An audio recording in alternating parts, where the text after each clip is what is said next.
Hi everyone, welcome to the first Elm Malmö meetup. Um, well, the reason for it is really that it's always so far to travel over to Copenhagen, so it takes so much time, especially getting home for us these days. And also, the place where I work, Payment 2, we started doing a bit of Elm and felt that we need a bit of talking and sharing experiences and, well, what to do and maybe what not to do also, and how to do stuff, especially since things still change fairly fast and often in some cases. Um, yeah, I still can read. There's kind of like a Slack channel for in the Elm Lang Slack, which only me idling, in case someone wants to chat, and also a Facebook group to have some place to talk. All that stuff can be changed if you have better ideas. I kind of don't know. I looked at Meetup and saw that they actually charge per month for this kind of stuff, and that felt kind of cheap. Not by me, by Meetup. So, anyways, how many have done Elm or looked at it or well, so most? Well, that's nice. So probably you know more than me then. Anyways, it's a little functional language used for building graphical user interfaces for web. It has nice static types. It compiles into Java or JavaScript. Sorry. Yeah. Hopefully, at some point, it will compile into WebAssembly and we'll just get rid of all JavaScript stuff altogether. So, hi, I'm Fredrik. I don't like JavaScript. I just happen to do it all the time. So that's why I like Elm, because then I can remove JavaScript from the front end, and then once that is done, I can remove Node.js from the back end, and my work is done. And also like the catch line for Elm is no runtime errors, so which is nice, and supposedly works fairly well as long as you don't talk to anything else outside Elm. Then you still have to talk with the real world, like JavaScript, JSON, that sort of stuff. So, what we'll talk a little bit about now is how we started using Elm at our place.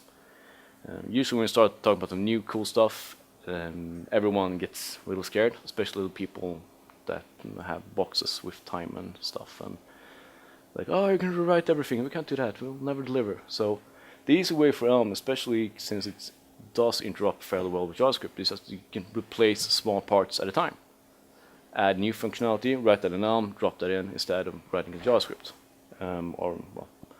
Usually it's Angular or Reflux or all of those things. I only know Angular, it's the only thing I've used besides Knockout and jQuery.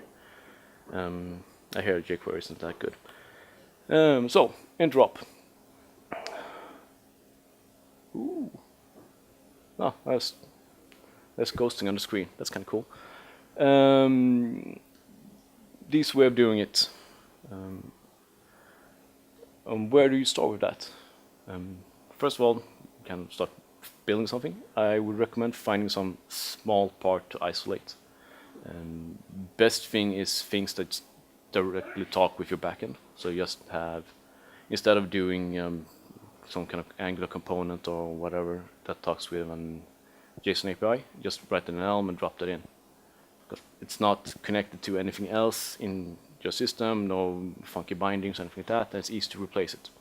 So it's easy to add it into your system, and if you for some reason feel that this doesn't work, it's easy to remove it also. You don't have a bunch of weird dependencies to stuff. The build pipeline is also simple. Well, kinda get to that.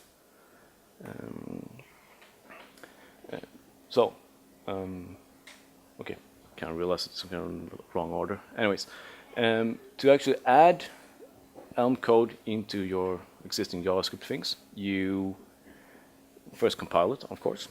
And when you compile it, you'll end up with a JS file. You load a JS file as you usually do with JS files, and then you have an Elm object that you can use to, well, you can instantiate it. You can either embed it, which is the usual way if you want to just add it as some part. You say, I want to embed this at that DOM node, and the Elm code will be loaded there, the view will be added on, all things will be set up. You can call full screen, That's what usually happens when you just run with Elm React. Elm will take over the whole viewport. So there's not much use for that when you want to have them to coexist. And the last way of running it is as a worker. Workers don't have a view, so you only talk to them via interrupts or ports. Useful if you want to have nice, well-tested code that isn't JavaScript that you want to talk to for sharing, or basically if you have a bunch of back services to talk to backend or have business logic and stuff like that, you can write it in Elm and have better testing statically typed instead of having the dynamically typed tested JavaScript stuff. So usually, as I said, you use embed to just load it. There's also a thing when you embed, they're called flags. That is, usually when you load Elm, you have an initial state of everything that you set. Flags replace the initial model that you set, so you can set it from the outside once when you load.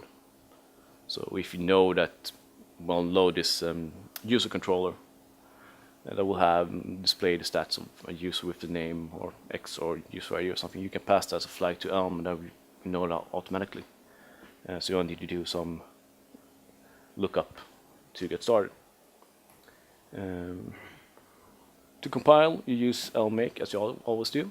The difference is that you output to something.js to get a JS file to load. If you omit the output part, you'll get an index file, and everything is assumed to be that you want to run it in full screen as a standalone Elm app. And to use the stuff or load it with embed or full screen or worker, you need to declare them as a module and expose. The easy way is to expose everything. You usually only need to expose main, but the name, Foo in this example, is what you reference when you actually load them. And to interrupt, you use port. You can have port or one-way communication. You either send to a port or you receive from a port. So in JavaScript side, you either subscribe a function to get messages from Elm, or you send to a port to push messages into Elm. The messages are typed, so if you send the wrong thing, you just get a error on the JavaScript side. So if the port says it wants a string, it will require a string, an int or a record if that's what you send. So that were all slides I had, more or less. So I think I would try to do some coding. Can everyone see this? Great. So this is my awesome Angular app. This is about the level of my Angular skills. And it looks like this. It's really cool. So I can write something here, click on that, and I will set a model value. And, that's about it. So first, I think here's a really simple Elm application. The only thing we'll do is we'll add a text node that says I'm a simple Elm app. So it's named simple, and it pulls in HTML stuff. To load this, I have now this is Angular component, but it's basically the same if you use Angular or React or anything else. What you want to do is you want to have this will create a template div class with Elm and then some ID with the name of the module, just so I know which is which. If you want to load more than one, you probably won't want to use ID, but yeah. And what this actually does is finds the element that we've decided we want to load and calls Elm, the module that I pass in this case will be simple, and it says I want to embed it on the div. And that will be it. The rest is for later. I'm kind of doing TV chef coding now, so you'll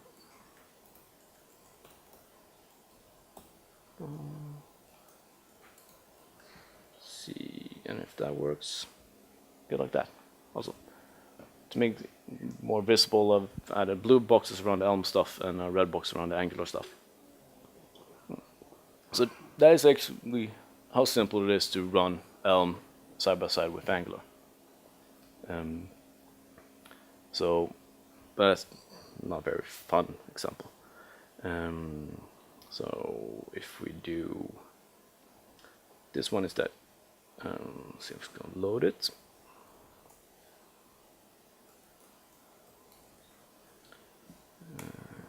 Compile and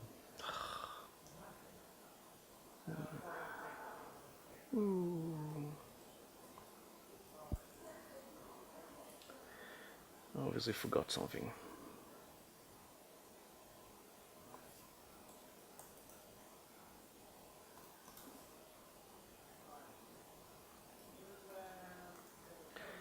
This is why we don't do live coding, children.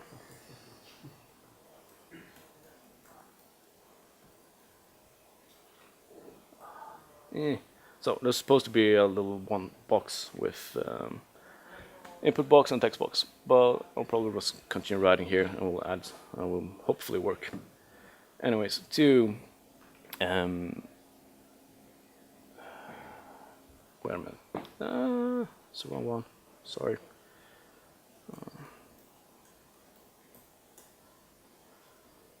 So that one. Oh, inbound. Sorry. So let's see. So if we want to send, say we want to send from Angular to Elm some value. So we subscribe to a binding, and if that value happens, we want to push that into Elm. Unless we can do like just rely on HTTP stuff to the backend. In that case, we need to do like this. See if I can find out what's wrong.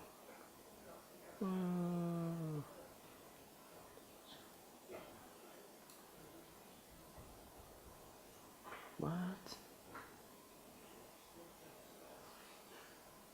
Okay. Anyways, here. So, to actually use ports, you need to have port module instead of just module. That will define, well, that there is port defined in the module. Well, the recommendation is to only have one for your project, so you don't have ports all over the place. It'll be hard to find. It's better to like have them in one place and then have a like route it to the event loop further down where it needs to go. So if we would want this to work, we have to define a port.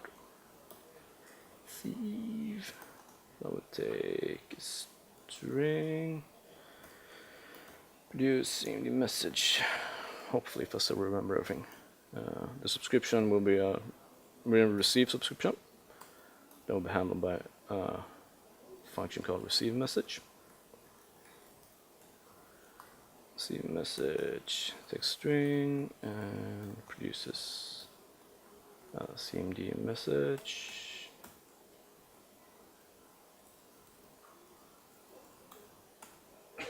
Nope, string. Say, let's call it receive.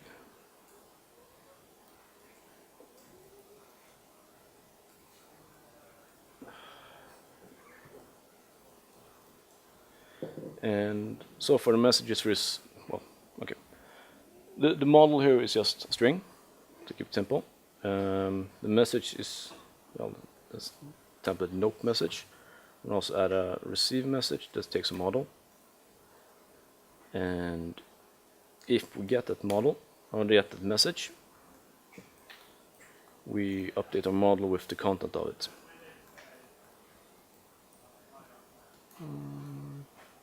So, let's see. And if it goes too fast, please tell me. Message. No.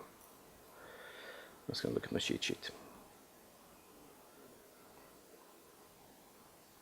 Sub message. Got it all mixed up.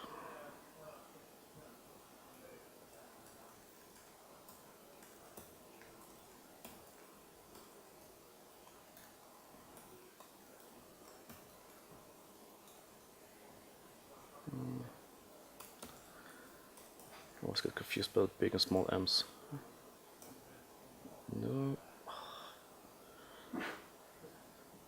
Sorry.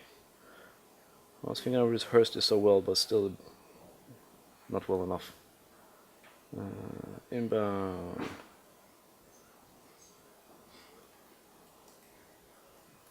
Save.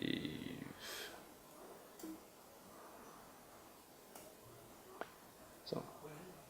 No! What? Maybe remove the simple? Nah, that's supposed to work, but I think I've done something else. This whole thing. So, and this is why I always hear that you shouldn't live code. So, but what did I break now? Seriously, this is horrible. So we need to do a big pair program to solve this. So, port send is undefined. Yes, of course it is. So,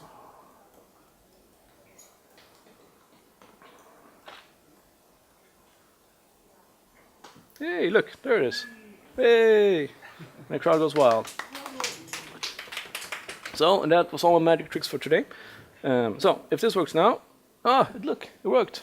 So, now we can send things in Angular, and we also push it into Elm. So, and that's like the simple way of like input with ports. Well,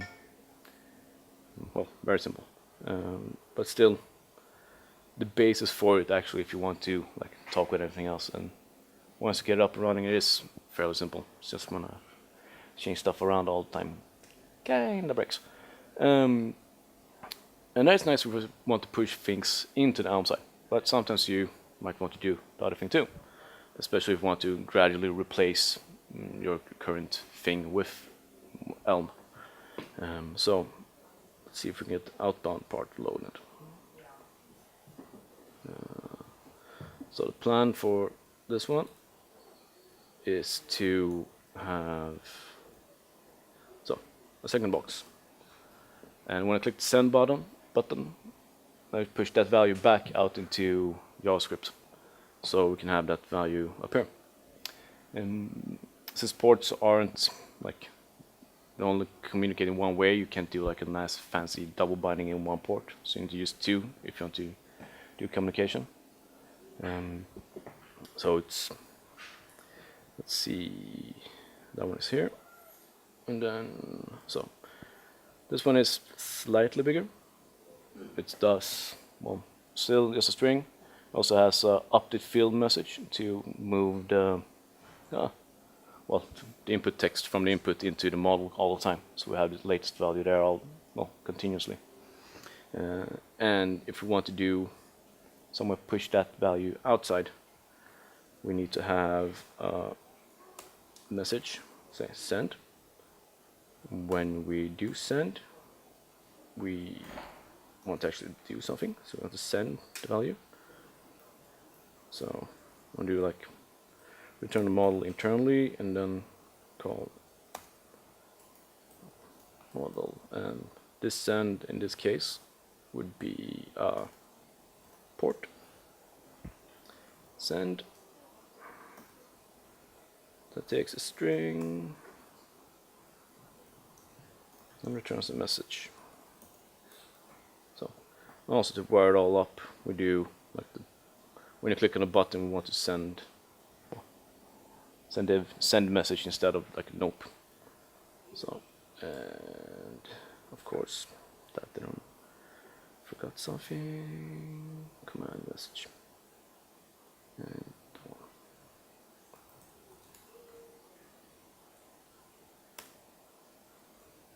so, and nope. Ah. Thanks. So, and we got that back for now. So, and well, that is fairly much the interrupt part of it. And also, there's more or less what we've used at our place. Most of our stuff is, so we kind of tweeted a while back that we run Elm in production, which we do in our admin part.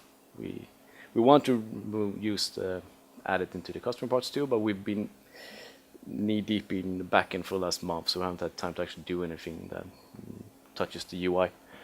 So in the backend it's easier because it's only ourselves that see stuff, so we can just drop stuff in. If it breaks, it isn't that important. We can still fix things anyways. So if we look at if anyone actually wants to see the Angular part of this, it's mostly a small component with, well, input and output bindings and monitor change. If we have change in the value that we want, we just send that into, well, we use call send on the receive port with the value, and at the same time we hook up on the, well, send port.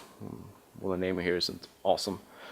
In the outbound, a subscribe function to actually get the value back and do something with it, and I will be passing it on into Angular to have it somewhere else.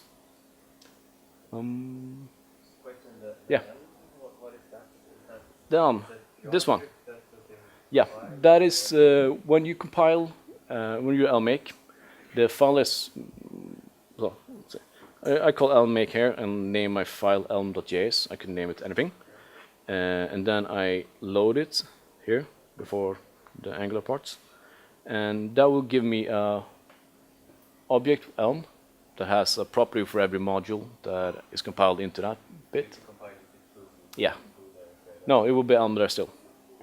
So it will still be Elm here.